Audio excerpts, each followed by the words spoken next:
Welcome to Sara Gonzales Unfiltered. Oh, Stephen, it's been a long day of picking fights with the HOA. It's been a really long day. But you know what? We're making progress. They don't have any idea what they have opened up with us. They're learning, though. They're learning. More to come on that soon, guys, because, boy, when I tell you this is a treasure trove, I really mean it. So it's interesting what's happening in New York City, because at the same time that you have this man running for mayor who is like an avowed communist who has had quite a lengthy history of making very, very inflammatory comments about New York Police Department, about NYPD officers. The same time you have this guy seemingly leading the pack. We talked about it yesterday, that this guy is the guy in New York City. The best you guys can do is a communist Muslim, which make those things make sense. A communist Muslim who thinks that New York police officers, should be shamed, and thinks that the wealthy should be driven out of New York City. Like, that's the best that you guys can do for mayor. Okay. But at the same time that this guy is running, and now is having to explain his own rhetoric on New York police officers, New York is now grieving the loss of several different officers after a man, I won't say his name, actually. Maybe they do say his name in the clips. I don't really feel like saying his name. He drove from Nevada to New York City. Did I say that right, Nevada? You guys let me know in the comments.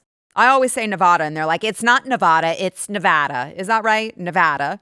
He drove from Nevada to New York City, and arrived in New York City and started opening fire at the New York City NFL offices. And so I know we've got a clip of the emergency response there. Obviously, the streets just lined with police cars, EMS, paramedics, ambulance, all that you could think of. He entered the building and opened fire in the lobby. He killed a police officer and another woman, and then moved towards the elevator, shot another man, a security officer, went up the wrong elevator, ended up on the 33rd floor, which is a completely different company. It was not the NFL. It was Rudin Management, and shot and killed another woman, and then committed suicide by shooting himself in the chest. And so you had all of this unfolding in New York City, which terrible. I would like to find out exactly why, what the motives were. Apparently, he played football at one point and said in a note, look into my CTE or something to that effect. But what I really want to hone in on is, where are you getting your information from? Because if you are one of like 5 people who are still watching CNN, it's getting to be very dangerous out there. The type of information they are giving you in real time as these sort of tragic events are happening. And so yesterday, as this all was unfolding, you had on CNN their chief law enforcement and intelligence analyst. So this is the cream of the crop. This is the guy that you go to for anything law enforcement or intelligence related. His name's John Miller. And here is what he said in breaking down the manhunt and what we know about the shooter. Watch. They do not know who he is. They know he is a male, possibly white. He's wearing sunglasses. He appears to have a mustache. Okay. So we know that he's a male, possibly white. All right. Sounds a little retarded to me. Now, when you look at this guy's career, it becomes even more evident there is something seriously wrong. Maybe we should be checking this man's brain for CTE, because now he probably never played football, but knock, knock. Stephen, could you hear that? Can you actually hear? No, but we will add some sound effects. Okay, yeah. Hello, nothing going on up there. This guy actually had a really impressive law enforcement career. In the early 2000s, he was Deputy Assistant Director of National Intelligence for Analysis. He led the team that produced the President's Daily Intelligence Briefing. 2003 to 2005, he was the LAPD Bureau Chief for Counterterrorism and Criminal Intelligence. 2013 to 2022, he was the NYPD Deputy Commissioner of Intelligence and Counterterrorism. So this guy, admittedly, boasts like a very impressive record on paper, and then went out and was like, so here's what we know. He has a mustache. He is armed. He is possibly white. And after he said that, he went on to explain with absolutely no self-awareness whatsoever why it's so important for law enforcement to have like the correct description with suspects. Watch. And that picture has been distributed to every police officer in New York City, particularly has been sent to the phones of the search teams inside that building. Because whenever they encounter a group of people, the first thing they have to figure out is that individual among these people hiding among victims or pretending to be an office worker? That is because one thing you don't want to have really happen important. Is to have this kind of cordon where you're trying to evacuate people in groups as you can get them to a safe corridor and have this person slip out with them. So yes, they have the picture and they have distributed to everybody on the scene. Well, thank God, because you would want to make sure that anyone who was possibly white in quotes, anyone who was possibly white should, according to this man with a very long, resume, a boasting resume, according to this man, you would want to make sure that you don't let anyone who is possibly white leave the scene because they too could be a suspect, and you can never be too careful. Okay. Now, before we go into who this possibly white man is, I want to play one more time. Aaron, what's her face? Stephen Burnett. I almost forgot it. It's very forgettable. Aaron Burnett continuing to repeat the narrative that this man is, quote, possibly white. Showing you here, John's reporting that they do know what he looks like, male, possibly white, mustache, sunglasses, in that building, isolated to, they believe, to various locations, including upper floors, is where they're focused. What are you learning, Shimon? A man, possibly white, mustache. Now, I'm going to go ahead and just ask, the picture that we got of the suspect that was distributed to law enforcement, I'm going to say is not, that does not look possibly white. That, in fact, does not look at all possibly white. Oh, there he is. And there's his driver's license, I believe. Stephen. Hey, Stephen. Yes? Does that look possibly white to you? No, but I mean, I guess anyone could be possibly white before you look at possibly a picture that's pretty blatantly. Right. I mean, he could be possibly white if you weren't looking at his skin color or his mustache or the texture of his hair. He could be possibly, he might be in a different, what about on Earth 2? He could be possibly white. You don't know that. It's a great point. You don't even know that. Yeah. What maybe John Miller was referring to Earth 2, where this guy actually is white. So joke's on you, okay? So they are going through this coverage. They are talking about how this man might be possibly white because they're foaming at the mouth. They're chomping at the bit to try to get a white man on something. They've already said he's male. They're like, hell yeah, we got it. Possibly white. Oh my God. Oh my God. Here it goes. Please, God, tell me he had a red hat on. Please, God. Oh, crap. He doesn't look white anymore. And once they finally realize that, you would think if they had any ounce of integrity, they would come out and they would say, you know what? We were wrong. Here at CNN, we strive to only tell the truth. Here at CNN, we have high journalistic standards, and we admit when we're wrong, and we admit when we jump the gun because of our own biases. We admit all of these things, and we were wrong here. But it's interesting because when they go back to it about 45 minutes later, they finally showed an image of the shooter, but what was so fascinating was not what they said, but what was actually missing from their description all of a sudden when they had to, actually make terms with the fact that this was not going to be a white male that they were going to be able to hang this on. Watch. So what we have learned is police have tentatively identified the gunman as a 27-year-old man from Las Vegas, Nevada. Preliminary checks based on his name, his date of birth. Okay, so you know don't him? show any significant criminal background. Mm-hmm. You know him? Still, there's a picture of him. An open question as to why he was going to that building. Okay. And what his particular target was. All right. But now NYPD is on with the FBI. NYPD is on with our friend. But wait a second. You Sheriff said that he was Kevin 27. McMahill in Las Vegas. And you have his with birth whom date. NYPD has a very close relationship because And you have his of name. the normal crossover between those two cities. Uh-huh. And they are going to end up securing that person's residence, preparing search that warrants. person looking who is to interview friends and family and start to build that picture as to who was this individual. Ooh. Now that they have a name. And why was he there? And what was behind this terrible event. No, I guess he just forgot. They just forgot that, as soon as they jumped to it, oh my gosh, he's possibly white. This man could be possibly white. And then all of a sudden they have the actual name and age and birth date and credible information. And we don't mention the shooter's race. We don't want to talk about it. We can't say that he is, he might possibly be, well, it's just that his skin is too dark to be possibly white. So, we're not even going to mention it. We're not even going to touch it. And it's just interesting because this all goes back to the exact same conversation that we had yesterday when I talked about what happened at Cincinnati Music Festival, at the Cincinnati Jazz Festival.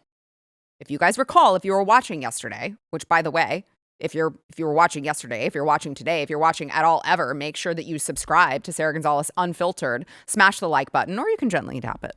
We'll appreciate a gentle tapping from time to time. Comment. It'll help us in the algorithm. And you know what? Share the show with a friend, okay?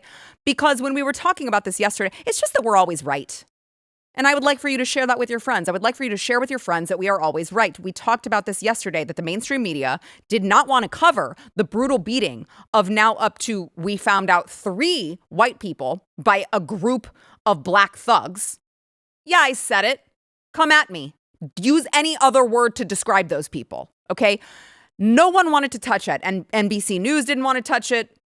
MSNBC didn't want to touch it. CNN didn't want to touch it.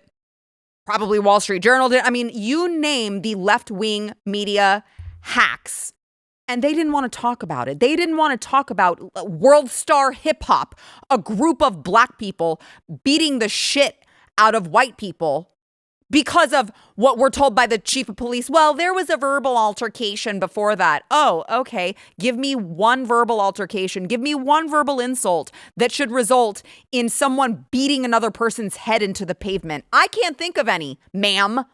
That's probably your first mistake, having a chief of police that you can refer to as ma'am. And so this woman, after all of this happens, and there's no real mainstream media coverage about it because, unfortunately for the victims, they're white and nobody wants to talk about it. Instead of addressing the thugs, the violent thugs that did this, the Cincinnati police chief is mad at social media for what she says is misrepresenting the truth. Watch. Social media and journalism and the role it plays in this incident. And yes, guys, that's you. That is you. Social media, the post that we've seen, does not depict the entire incident. That is one version of what occurred. Well, fill in the blanks for us then, ma'am. At times, social media and mainstream media. Oh, you're not going to. And their commentaries are a misrepresentation of the circumstances surrounding any given event. What that does, that causes us some difficulties in thoroughly investigating the activity and enforcing the law. Is she doing a press conference in front of a picture of herself? That social media post and your coverage of it distorts the content of what actually happened. When this is done, Stephen, I'm going to need you to go back to that. And it makes our job more difficult. Okay. Hold on. So it makes your job more difficult because we've actually seen the clips of a group of black thugs beating the shit out of white people. A woman, by the way, a man slamming a woman to the ground, rendering her unconscious.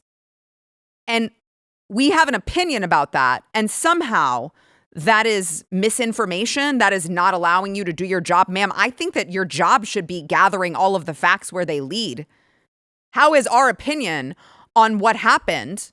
How is our opinion on what happened at all messing with your ability to do your damn job? And it's so interesting, isn't it, that she wants to point fingers at people like you or people like me for sharing a video that no one on mainstream media wanted to touch because it didn't fit their narrative.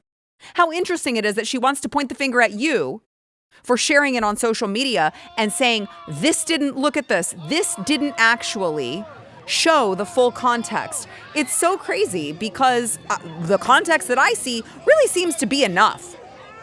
Let's see, that's 1, 2, 3, 4, 5. I count at least 5 people gathering in front of, on top of one man, pounding his head into the pavement. And you can't forget the world star hip hop low IQ gentleman filming his only ability is to grunt and yell "oh" because he can't formulate any coherent words other than "oh." I mean, so there's context you're missing, apparently, according to the female chief of police over in Cincinnati. If you only knew the full context, maybe you would have a different opinion on these thugs who gathered around these people and jumped them. Now, she's not going to tell you whatever that is. She's not going to tell you. She's not going to tell you what the rest of the story is because there simply isn't one. She just wants to make you feel bad for sharing something that puts minorities in a negative light. And that's really what it's all about. But what more could you expect from a woman who does a press conference? I want to see that, Stephen. There was a point. There it is. That's her. Is that her? That's definitely her. This vile woman is literally doing a press conference in front of a picture of herself. And she's lecturing everyone for sharing a video which should help them identify who did it. You can't even make this up. Listen, I do love women. I'm not a woman hater. There's just so many embarrassing ones in positions that they just really shouldn't have. And she's one of them. Anywho, let's bring our panel in. We've got a lot more to get into, including, why you white people are such Nazis. But first, we want to thank our sponsor, Relief Factor. Relief Factor is there for those of you who you may, if you've reached the age where just things hurt. Or maybe you've, like me, I was in a car accident and there were a bunch of discs that messed up. The driver was just a real piece of work. And no, by the way, it wasn't Steven, so I'm not throwing shade at him. The driver was just a real piece of work. And unfortunately, it left me with a lot of protruding and herniated discs. And so I was in constant pain. And Relief Factor has really worked for me because what it is an all-natural anti-inflammatory. It gets to the root cause of your pain, which is the inflammation. So it's not going to be just a mask or like, icy hot where you're like, ooh, it's cold. And now it's hot. Oh, and then I'm back in pain in 10 minutes. No. Try this. It can eliminate your pain at the root cause. And wouldn't that be life-changing for you? Get that 3-week quick start you see on the screen. It doesn't come with any of those fruits and vegetables, but what it does come with is 3 weeks worth of Relief Factor. 70% of the people who order that go on to keep ordering more. That's how many people it's working for. So the odds are in your favor that it can work for you and get you out of pain. Go to relieffactor.com. Get that 3-week quick start. It's less than $1 a day to see if you can get out of pain. Relieffactor.com.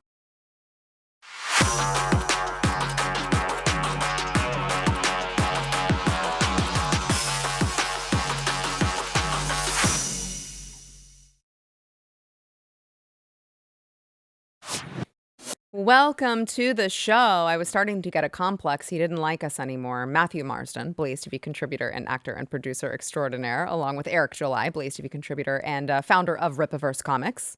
Y'all need to go check it out, rippaverse.com. Go get you some. Go make sure to subscribe to Matt's channel, Matthew D. Marsden. Oh, and by the way, well, It's funny you should ask. You can check me out at AmericanBeautyBySarah.com. That's good. I'm wearing Freedom Fighter on my lips today. So go get some. Did you like that? Yeah, that was a nice plug. I heard that today is National Lipstick Day. Interesting. I know how you can celebrate. AmericanBeautyBySarah.com. Speaking of real women, the left is absolutely furious about American Eagle's new ad campaign featuring Sydney Sweeney. Now, I don't know your thoughts, generally speaking, on Sydney Sweeney's attractiveness level, but you know what? She's a real woman and she has a healthy BMI. So we're all about it here at Sara Gonzales Unfiltered. Here's some of that commercial. Genes are passed down from parents to offspring, often determining traits like hair color, personality, and even eye color. My genes are blue. Sydney Sweeney has very genes. Okay. So there's another one in this whole, advertisements and the campaign, sorry. And here's one working on a car. So those of you who are listening, she's closing the hood. And naturally, when you work on a car, you have grease, so you got to wipe your jeans, which she happened to do. It was just on her backside, which, in her defense, was the only padding that she had in sight. So where else are you going to wipe it, right? Now, there are those who might say it was too sexual. I personally am just really happy that this is not one of the, Sports Illustrated plus size swimsuit models that you see there. Jesus. Or, the transgender collaboration with Ulta. I mean, it got really dark and low for a really, really long time. We were supposed to believe that men were just as beautiful as women when they played women. We were supposed to believe that morbid obesity was somehow healthy and we should sell it to our children. And now, all of a sudden, in 2025, in the golden age, American Eagle is using sex and good looks of a beautiful woman to sell their products again. I mean, I think this is great. I'm really excited about it. And I want to get your thoughts on it, John. I mean, look, that's tasteful. It's not showing any of her private areas. It's just a shoulder. So I don't know, unless you think that women should wear hijabs. It's really not, there's nothing wrong with that. And I want to get your thoughts, gentlemen. But before I do that, I would be remiss if I didn't get ABC News' thoughts on Sydney Sweeney's new ad campaign with American Eagle. Watch. Time to check the pulse. We begin with the backlash over a new ad campaign featuring actress Sydney Sweeney. Yeah, the ads are for American Eagle, and the tagline is, Sydney Sweeney has great genes. Now, in one ad, the blonde-haired, blue-eyed actress talks about genes as in DNA being passed down from her parents. The play on words is being compared to Nazi propaganda with racial undertones. The pun, this is why nobody likes you, activates troubling historical associations for this country. The American eugenics movement in its prime between 1900 and 1940 weaponized the idea of good genes just to justify white supremacism. What? Despite that backlash, American Eagle stock has been soaring. Yes. Fancy that. It worked. Look. Oh, man. This is look, the ad itself, it's nothing that we hadn't seen if you grew up in the 90s and 2000s, right? Or even the 80s or whenever you grew up. For whatever reason, going into the 2010s, everybody smoked a little crack, and how they sold their products were antithetical to what got them there in the first place. The reason why people are so attracted to this ad is simply because it feels like an ad, right? It's like you're trying to sell me on this jeans. You're using some lady that a lot of people, she has the kind of rising stock in herself. A lot of people like Sydney Sweeney. They're using her beauty, and bam, there you go. They're trying to sell it, beautiful. Right? It's simple. It's not a rocket science.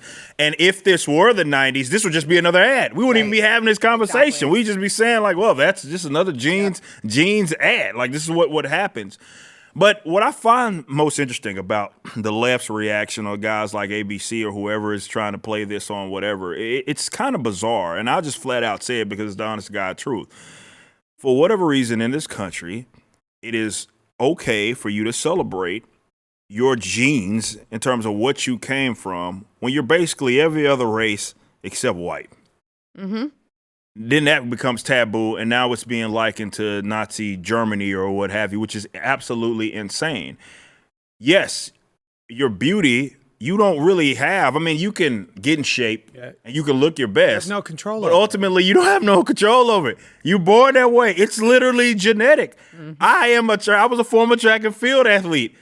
Guys, that had a lot to do with my speed. I'm going to tell you something right now, America. You can't teach speed. Yeah. There's no such thing. You cannot do that. You can teach someone that's fast how to run faster, how to be a more efficient runner, but you can't teach speed. Speed is something that you have or you do not. And there is a reason that oftentimes when it comes to the sprints, guys that are generally closer to being skinny. Dude, what about the NBA? Well, yeah. What about the NBA? Yeah. They're 7 foot tall. Yeah. Like, that's a genetic trait. Yeah, It just that- is. yeah, It's stupid. that's true. Look, I personally, Sarah, I don't. Hey, the black guy said it, okay? You can't get mad. The black guy said it. In fact, I'm not even offended. He's like, I'm just better at you. Look, I was born this way. You're right. You're right. Look, but listen, Right. this is something that people have said for years. For example, like Roy Jones Jr., people look at him, he's a genetic He's a freak. He's a freak. He's yeah. a freak. And that. Roy Jones Jr., the boxer. Like, Probably the the greatest. reaction speed on this guy was unbelievable. My buddy fought him in the Olympics, so I know how good he is. Yeah. And my buddy was like, I'm nowhere near where he is. And this is just a reality of life. But again, when you're trying to say that these things don't matter when they actually do, it's a reality of life. You try and whitewash everything so that everyone's on the same plane. Look, she's not my cup of tea, right? Sydney Sweeney's not my cup of tea. Do I think that she's beautiful? Yeah, she's not my cup of tea.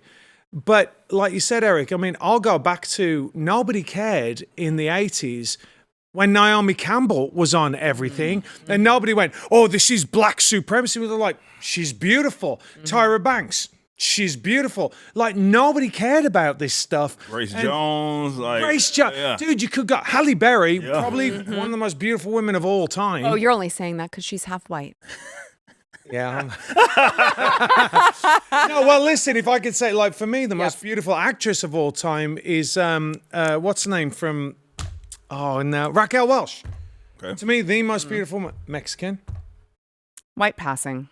No, but like you said, Eric, like, people want to see beautiful people in the same way. We just do. It's aspirational. And guys look at that, by the way, and they're like, a chick that likes cars, and she really does like cars. Yeah.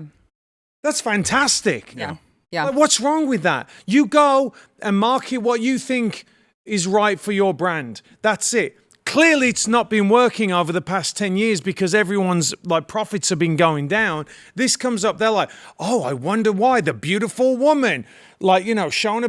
By the way, and like you said, she's not even showing any skin. She's not. In fact, Stephen, if you could, I would love to see a still of when she turns around and you can see she's trying to put her hands on her pants because when I first saw it, I didn't notice that it was like incredibly tight. Look, like that's a loose fitting jean. Yeah, it's not like you're in a tight jean. Yeah, No, that's what I'm saying. Like, it's not yeah. right. Like, I mean, those are work jeans. They're loose fitting. They're not. I mean, it's not like it's so tight you can see every single. It's just ridiculous. Like, that's not offensive to me. What's more offensive is plastering men with beards all over makeup advertisements and putting a morbidly obese woman. Yeah, there you go. Don't you want to buy makeup from him? No. Jeez. AmericanBeautyBySarah.com. You're welcome. But we have to sell to trans people because it's illegal not to, but we don't like them. Or you guys putting that on the cover of Sports Illustrated and saying this is fine. This is beautiful. Fat is healthy. That's what they wanted you to believe. So it's like, yeah, I'm going to take the healthy BMI, beautiful woman every single time. Every single time. And you know what? It's really smart. She's shown a little cleavage there, but that's okay. Yeah, but listen, Sarah, honestly, that's fine.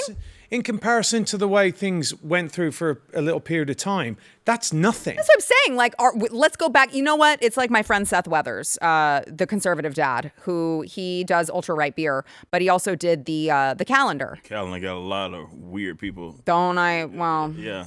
Yeah. I was in it. Yeah. Right? And I was even told that I was dressing like what they say, Stephen, a harlot. Harleton. Yeah, no, harlot, not charlatan, harlot. You couldn't. Never. I don't even know what that one means. Whatever. Were you being a brazen hussy? I was being a brazen hussy because I dared show my knees. Oh. Yep. I had on a dress. It didn't even show cleavage. Okay. It was like it had straps, but it was sleeveless, so you could see a little bit of my shoulder and my kneecaps. And they were like, "Oh, whoa! You can't show that." I'm like, really? But his whole entire idea behind the calendar was like, we used to do this all the time, guys. It was a standard. We used to have swimsuit calendars, and it was okay to be like, hey, I love hot American women and beer. And for a time period, we were supposed to pretend that wasn't the case.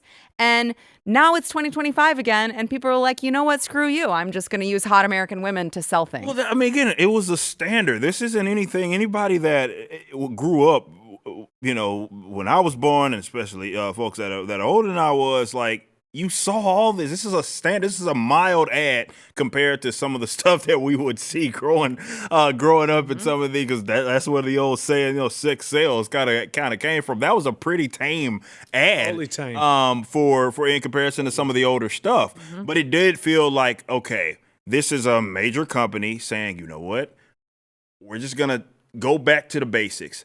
And the stock responded, and that in itself shows you it worked. It's not a rocket science. All these idiotic big businesses out there that went down this this avenue of bearded women and fat chicks and all sorts of weird, like, kind of like you're using or trying to utilize a demographic that they don't even buy your shit like that, and if they do, they don't have the capital to do it anyway. These weirdos don't have the capital to be. Now they will demand online that you cater to them, and then when it's time for you to show up, and we've seen this time and time again. It's a wonder how these businesses haven't got it already, because we've seen it time and time again where you'll cater to this demographic. And then when it's time for them to show up, doesn't matter whether it's a movie or doesn't matter what, they don't. They don't even show up. So you just tanking your own stock for what? For what? Or tanking your own project, whatever it may be. You're tanking it to cater to an audience or a demographic that either doesn't exist or, like I said before, they do not have the capital and don't show up in numbers in order to buy your stuff. So you're going to see more. Now, I'm not of the opinion that a lot of these major brands are going to make the shift. I think there will be a course correction, but I think it's going to come it's going to look different, right? It's going to come from businesses that are going to spring up that may not be part of legacy media, that may not be part of legacy deals and what have you. And I think that will be the example of, okay, America, the West is finally over this. I think that's what it's going to look like. Yeah. But these guys, it's not a rocket science. It works. That's why Rippaverse exists. Yeah, exactly. Right? That's why American Beauty by Sara exists. Like, that's why we've created these companies. To this point, I'll be real quick. To this point, how many times on this show have we said you can't just be about cancelling? You have to show some kind of vision of what the way you want the world to be. Yeah. Right? So guess what? People specifically, I can tell you right now, they didn't all of a sudden go, oh, American Eagle. That's what it is, right? American Eagle. Oh, they've got great genes. They already know that. This is people going, I want that back in my life, right? I want Americana back in my life, and I'm going to go and put my dollars behind it. And we keep telling you, subscribe to the Blaze, subscribe to Rippaverse, subscribe to Sara. It matters. Like, we keep telling you it matters, and then that's why the snowball keeps going and going and going. And you guys have the power, we keep telling you. Yeah. But for some reason, conservatives will say what they're against, but they will not say what they are for. And you have to. I'm talking about the general public. Yeah. I'm not talking, because we talk about this all the time. Like, guys, you've got to. That's not short, is it? No, like this. You said this was going to be quick, and it was not quick at all. But a correct point, and also probably quick for you. So I'll give you that. But which, by the way, before we go, that woman on ABC was talking about that dirty word eugenics. It's just so fascinating because their Golden Girl Margaret Sanger was also very fascinated in genetics, genes, eugenics, the founder of Planned Parenthood. They never seem to have a problem when it's her. Everyone else, if you're white with blue eyes and you look hot in a pair of jeans, Apparently, you're a Nazi. Margaret Sanger, founder of Planned Parenthood, gets a pass. All right, we've got more to come. First, we want to thank our sponsor of this segment, Brickhouse Nutrition. Matt's going to look at me judgingly because I still haven't brought him any. I'm still waiting. All right. Well, I will do it very soon. I'm putting it in my calendar right now. I told him that I would bring him a container of their product, Lean, because Lean is this amazing product that they have, and it includes a whole bunch of all-natural ingredients. It's a supplement that you take to curb your appetite. And one of the ingredients, actually, it's an edible cactus called Caralluma. It grows in India. It's a natural appetite suppressant. My point is, if you guys are thinking about doing those injections, what did Trump call them? The fat shot drug? Don't do the fat shot drug, okay? Just try Lean. You guys know I'm a stickler for all of the all-natural stuff. These are all-natural ingredients. I've heavily vetted them, and I'm just telling you, before you inject yourself with a fat shot drug, just try this. It was created to help maintain healthy blood sugar and help control appetite and cravings, and it's also going to help you burn fat by converting fat into energy. No needles. Don't stick yourself with a needle. You don't need to do that. Go to takelean.com. Use promo code Sara20. You'll get 20% off. That is takelean.com. Promo code Sara20.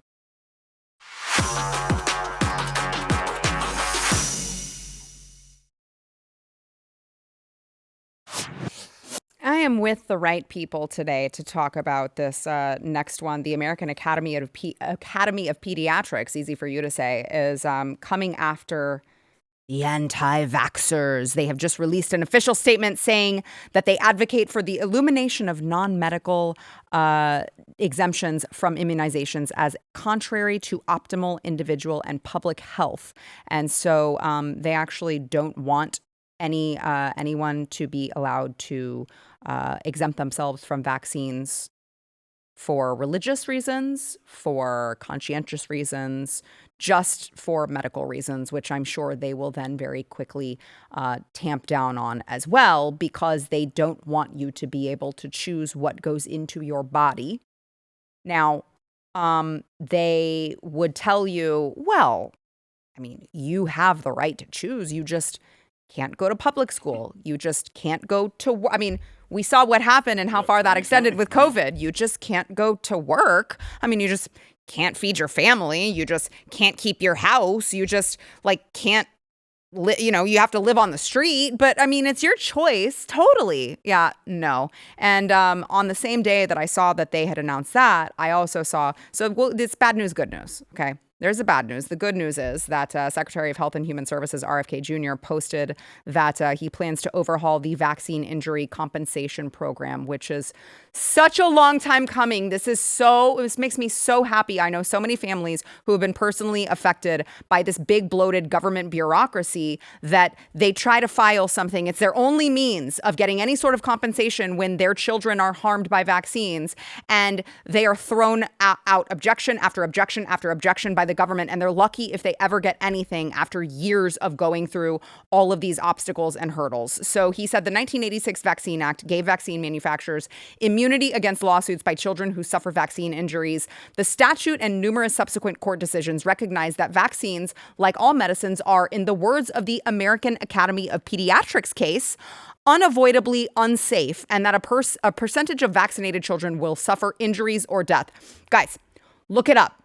This is literally the entire reason that they did this Vaccine Act, that Congress did this Vaccine Act, was because they determined that vaccines are unavoidably unsafe, and therefore people are going to be harmed for them. Therefore, the pharmaceutical companies need immunity from liability. That's the entire reason it was created. Then they created the Vaccine Injury Compensation Program, which obliged HHS to compensate injured children. And under the VICP, vaccine victims can petition for compensation to the so-called vaccine court, which pays out awards from a trust fund endowed by a 75-cent surcharge on every vaccine. Congress intended that injured children be compensated quickly and fairly for injuries, either presumed or proven to be causally connected to vaccines, with doubts about the causation resolved in favor of the victim. But the VICP no longer functions to achieve its congressional intent. Instead, it's devolved into a morass of inefficiency, favoritism, and outright corruption as government lawyers and special masters who serve as vaccine court judges prioritize the solvency of the HHS trust fund over their duty to compensate victims. So he goes on to explain how this is, again, a big, bloated, corrupt, bureaucratic system, as all government agencies are, and that they are now going to fix the broken VICP system. And he said, at the conclusion, I will not allow the VICP to continue to ignore its mandate and fail its mission of quickly and fairly compensating vaccine-injured individuals. I love this man. That's what we wanted him in for. Yep. That is exactly what we wanted him in for. But here's the problem. Now, I know, Eric, I'm going to give Eric the floor in a minute to go on about how you should have as smaller government as possible. But here's the thing. This is, I'm going to put this out to Gregory Abbott right now. Ooh, Stop forcing us to pay property taxes, because this is how it all works together, right? You pay your property taxes, what you do, that pays for the schools, right? So unless you have school choice, which we're getting to school choice, right? But you have to put your kids into those schools, which means that you don't have a choice. Exactly. But if you want to take them out of those schools and put them into a private school, like what I've done, I have to pay twice, right? So I have to pay twice, and then actually the schools are absolutely shafted. The independent schools are shafted if they want to not have vaccines in their school. So this is, it all works together, right? It's all this like tangled web of government that seeks to your point, they're going to force people who don't have the means to pull their kids out to actually toe the line. It's the same thing with the trans thing. It's the same thing with all these different, like psyops that they use when you put your kids into a state school, right? Because most people go, well, I have this big chunk taken out of my paycheck, so I've got to send them there. I can't.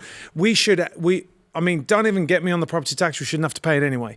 But this is just another reason why we shouldn't pay it. Like, if you really want to break it down to all the different tentacles that come in to that basically screw you. And as far as the American Academy of Pediatrics, you. You don't get to tell me what I do with my kids. Do you understand? It's not happening. And it's not going to happen anymore after COVID, because people have woken up. No. You're living in another world, right? Because people are just not going to accept this. So around and find out. Eric, would you care to give any follow-ups? That was beautifully put, by the way, by my good friend Matthew here. But this has always been the dangers of this whole. First of all, I think you kind of, once you work directly with the government, which is what these pharmaceutical companies do anyway, I think calling you a private institution or a private company, I think you should be void of that or rid of that, because there's this whole public-private partner. It doesn't exist. It becomes public at that point and becomes government. And to your point, you get this tangled web of nonsense. It's like, what came first, the chicken or the egg? But the minute the pharmaceutical companies started working with the government to get their immunity granted, everything got shat on from there. And it's just just trickled down to essentially everything. And what you end up with is a inefficient system that was bound to be inefficient from its inception, right? No matter what the intention is. I need people to understand that. It doesn't matter. This is why socialism doesn't work. Communism doesn't work. It doesn't matter what your aspirations are with it. It's bound to be, in its nature, to be inefficient, right? You're getting all these people trying to force them into this system with absolutely, well, let's say this, little to no way to opt out. So if there are better alternatives, they can't really exist unless this market is free. That becomes the problem. And with these pharmaceutical companies, for a very long time, they've been able to get away with, when the solution really was, okay, if you believe in your vaccination, that's the product. That's the product that you're selling. The vaccination is the product you're selling. Okay, cool. As with anything else, if I put out any sort of product, I'm going to be liable if I say that it does a certain thing, it does the opposite, or it harms this person, right? Whatever it may be. You get in trouble for that, right? As you realistically should. Look, you can't prevent each and every single thing. And I do believe that informed consent is a thing. But at the end of the day, you still have to, you're going to be liable in some capacity if you screw some up, especially if you're telling people to inject folks, or not just folks, they're kids, right? Youngsters with these developing bodies with all of this shit. I'm going to call it exactly what it is. And you're going to get angry at parents for saying, guys, I've looked at the data. I don't think it's worth it. And if it's a vaccination, it shouldn't even matter. Your kid should be safe if you do want to. Right. That's and that's what we need to be re-examining, and what we should have been doing throughout the COVID thing is what we call a vaccine and the language that we use doesn't even make sense, because for whatever reason, it only can seem to work if I also participate in this charade. And that doesn't sound like a vaccine to me. No, it's never made sense the way that they've tried to explain it. But it's really great for people who are, very easy to peer pressure, who don't have functioning brains. I'm sure it probably works for them. Doesn't work for us at this table. All right, we've got to take a quick break. We'll be right back.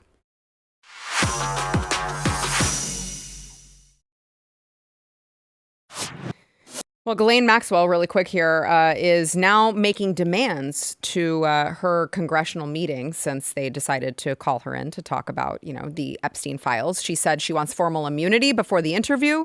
She said she wants questions in advance of whatever they intend to ask her. She wants to postpone scheduling any congressional deposition until after the Supreme Court rules on her latest bid for an appeal and her habeas petition is resolved. And I'm just wondering, now all of a sudden there are demands, and I'm like, I don't know that I've ever known a sex trafficker, a convicted sex trafficker, to be like, I'm the one making demands to you. No, that's just not how this is going to work.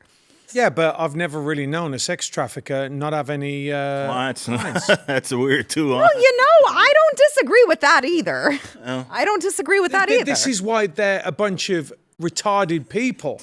Right, because by coming out and saying no, there's no clients there yet, you've got someone in jail for a sex crime.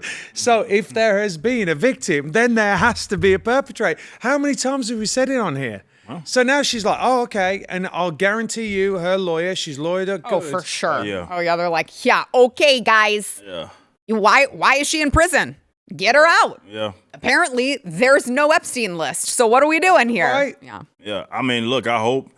A man can hope that she spills all of the fucking beans, all of it. I'm talking top to bottom. Don't even I mean, that's why. Look, that's what it sounds like. Yeah. She's trying to position herself in a way like, I'm gonna say some up shit. Yep. So I want to be rid of anything else, and I want to look out for myself as best of my ability, because she knows she's a up, dirty person, and I want her to bring the whole house down.